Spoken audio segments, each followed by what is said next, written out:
So now you may be asking, well, what is the perfect amount of stress?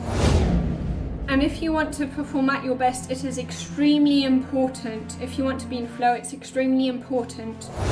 However, only concentrating on how it feels only works if you've put a lot of practice in already.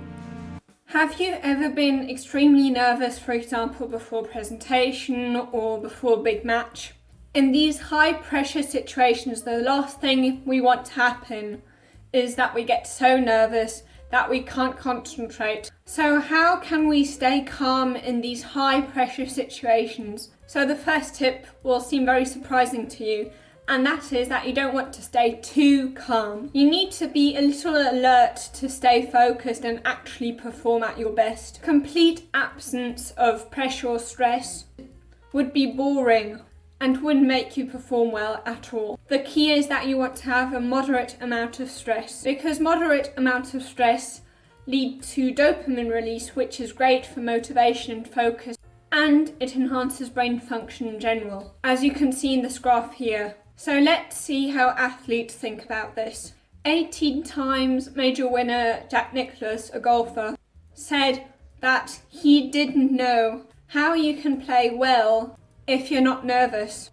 And according to an Olympic basketball coach, it's not about getting rid of the butterflies, it's about making them fly in formation. So now you may be asking, well, what is the perfect amount of stress?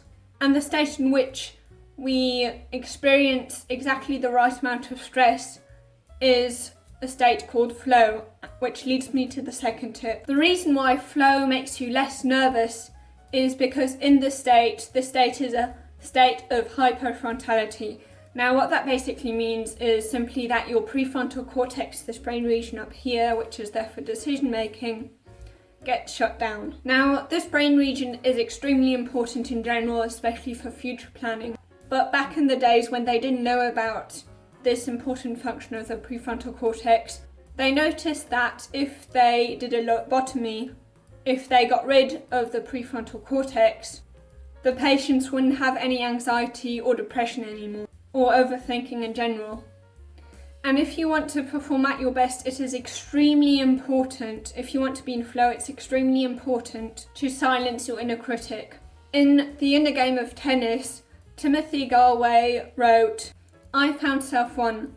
The verbalizing, thought-producing self is a lousy boss when it comes to controlling the body's muscle system. However, when self two, the body itself, is allowed to control, the quality of your performance, the level of enjoyment, and the rate of learning increase profoundly." So what good golfers, for example, let's take Chris Taylor as an example here, will do is they won't think about their technique when they want to perform at their best. And to make sure that they don't think about their technique, they have to somehow think of something else that doesn't have anything to do with the technique. So what Chris Taylor will simply tell himself is simply get the ball through the gate and don't pay attention to anything else, especially not your technique. Or another great way of performing at your best and silencing your inner critic would be to concentrate on simply how it feels and not the technique itself. Because once a behaviour is automised, you really don't want to meddle with these already automised behaviours, because once you try to make them conscious again, everything is messed up again. However, only concentrating on how it feels only works if you've put a lot of practice in already. If you've done the behaviour so much that it's part of your subconscious and that it's already automised. And this would lead me to the third tip. If you want to make sure that you're less nervous when your performance counts, you need to make sure that you practice a lot. And the best way of practice is a type of practice called deliberate practice.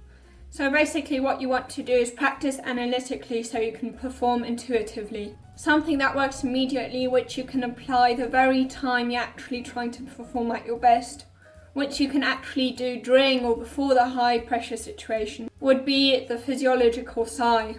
According to Stanford neuroscientist Andrew Huberman, what you want to do is take a double short inhale followed by a long exhale. This makes blood flow more quickly, and therefore to make blood flow more slowly, the brain will send a signal to the heart to slow down heart rate. And this is why the physiological sigh is so calming. And another thing that works immediately, and that would be the fifth tip, would be to pay attention to your posture.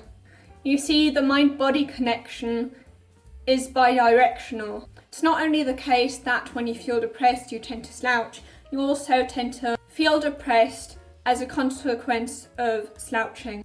And if you stand up straight, then you feel more confident, and it actually decreases levels of cortisol.